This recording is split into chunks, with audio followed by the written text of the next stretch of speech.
Man, it was amazing. I actually remember when I first heard the song. Just to give you guys a little bit of history, Right. you know, I was raised in Oakland, California, in the Bay Area, but I'm actually originally from Philadelphia. That's where I was born, and that's where most of my family is. So, you know, a lot of my family's in Philly and South Jersey, actually, like Vineland and Millville and all that stuff. But you know, the reason I was in the Bay Area in Oakland is my father was actually a member of the Black Panther Party. And I attended the Oakland Community School, which was founded by Huey P. Newton and the Black Panther Party. So I was raised within the Black Panther Party, per se. So I remember actually being on the bus leaving that school, you know, because we were very community based, right? We were taken care of. We stayed in dormitories and things like that. And I just remember, you know, because when we were there, you know, when we were leaving the school, you'd see police helicopters flying over. They were always kind of like surveilling us. And we were very aware of that and the things that were happening around in the community. And so it was always like being at the school was our safe haven. And leaving the school to go home into the real world of Oakland and the hood, the ghetto, whatever you want to call it, was like, okay, back to that. And I just remember getting on the bus, you know, we'd always play the radio. And I just remember leaving the school and the song comes on. I'm like, what is this? Right? I'd never heard anything like it. And I was just like, and I just, you know, I gravitated towards it. And it was a huge hit worldwide and everywhere. But it just felt like, you know, anytime we got in the car, that song would come on, and I didn't, you know, at whatever age I was, I couldn't process it, but I just knew that it spoke to me, right? And then you fast forward a few years later, maybe not even a few years later, because I would always go back east to my family in the summertime, anytime it was a holiday. But when I'd be back east, you know, my older cousins would have all of these records, but they all were blue with the little Rainbow Mountain Sugarhill. Yeah.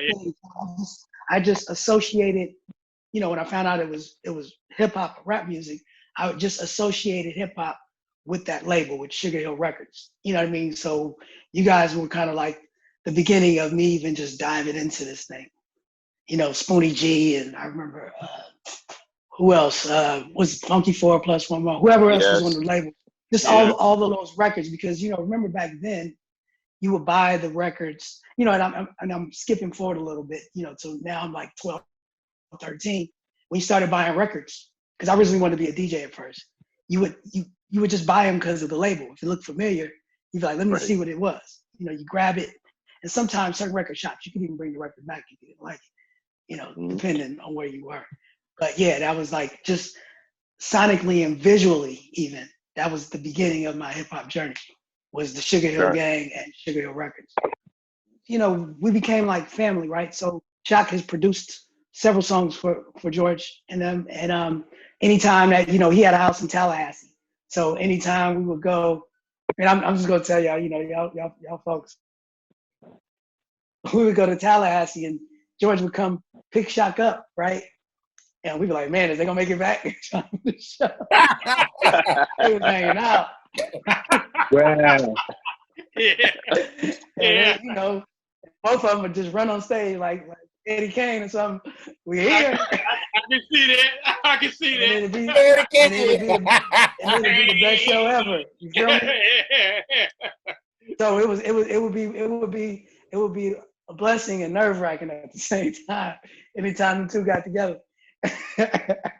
Yeah, we played a show with both of them in a private booking, and damn, Shock is in the back on the piano, and George's like, yeah, come on, let's go, let's do this. Put the other cat off and let Shock get in the band. Yeah. Took off. That's what I'm saying.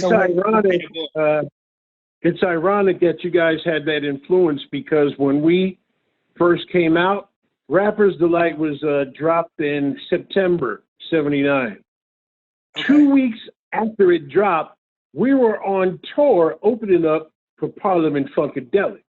Now, you know, back in the day, they were the funk juggernauts. They were the Argo of ships when it came to funk. And 2 weeks after Rappers Delight, we opened it up for these guys for like 2 months. Yeah. Because George is a forward thinking. He's really progressive. Some of the R&B groups, what's that? Yeah, they ain't singing, they talking or whatever. Right. But George got it, and we rocked the house, and y'all definitely had that influence. But you spun it, and you came up with your own sound. I like y'all's sound because it's the best word I can think of is organic, funky. Funky. We was just doing what we knew, right? Because we didn't know how to do anything else. And then, and I can absolutely, and I was just thinking about this the other day, that I can absolutely see, finding out that you guys toured with them for 2 months, because you remember shortly after that, I'm not sure if it was 82, but Atomic Dog dropped, and that just had the elements of hip hop in it. So obviously he had been around it enough to kind of be like, okay, this is happening. Because if you even go back and you look at the video, because I was a kid and back then it was hip hop and video games, and he even implemented being in a video arcade in the Atomic Dog video. So he was very aware what we were doing, meaning, what the youth was doing at the time, and he tapped right back in. Right. Yeah. And got right back in there. So, hearing that, I'm like, okay, now I see he was around it. Yes. He really was paying attention. Yes. Because it was seamless the way he just jumped in. That's amazing, man. That's amazing. We were signed to Tommy Boy Records at the time. And at that time, I think the biggest group or the biggest record out at that time was De La Soul, who were also signed to Tommy Boy Records. Right. And along with Queen Latifah and a few other groups, we can go back. But they originally wanted De La Soul for that movie and to do the song.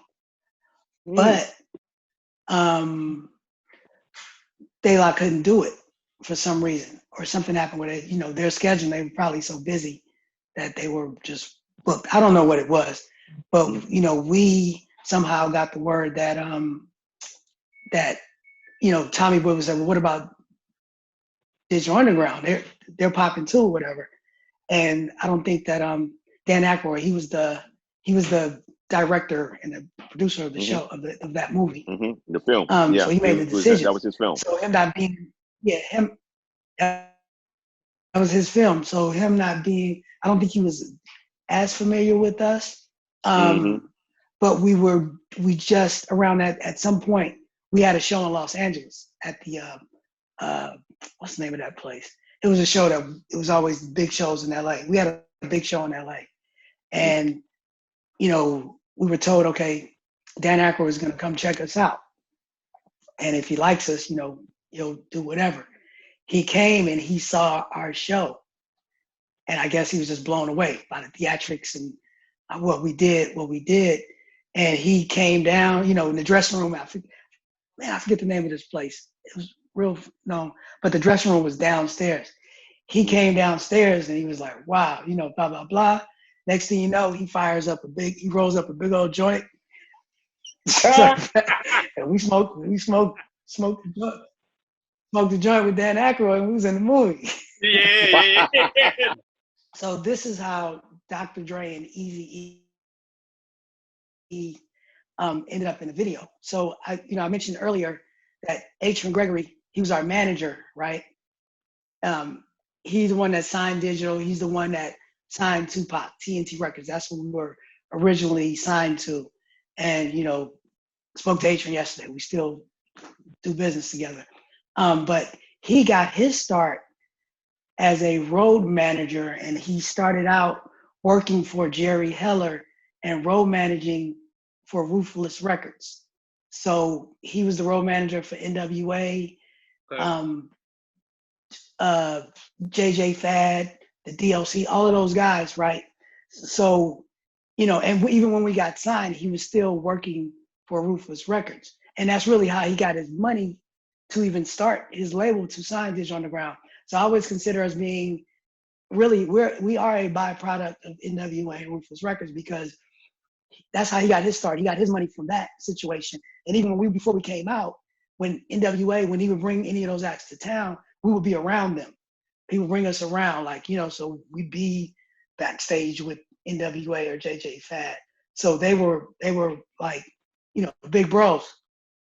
Right. That kind of, we got to see it, or at least me, because I was always attracted to the road management or the behind the scenes aspect of it. So I would always could I come along, and he would let me be there, right? Mm-hmm.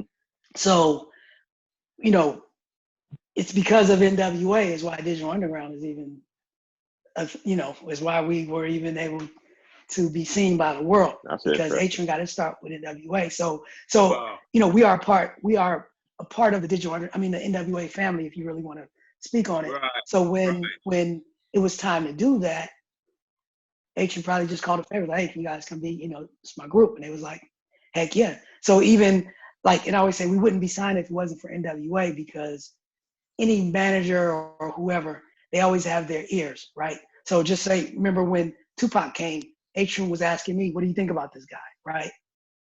I'm sure and I've had conversations with Ren and Cube and them, when he was thinking about signing Digital, he was asking Dre and Cube and Ren, what do you think about these guys? So if they said we were whack, right. If we were whack, they would have been like, I don't know. But right. Because they thought we were cool, it gave Atron the confidence to sign us. The same way that we thought Tupac was good, gave Atron the confidence to bring him along as well. Got it. So we're part of that family tree of NWA.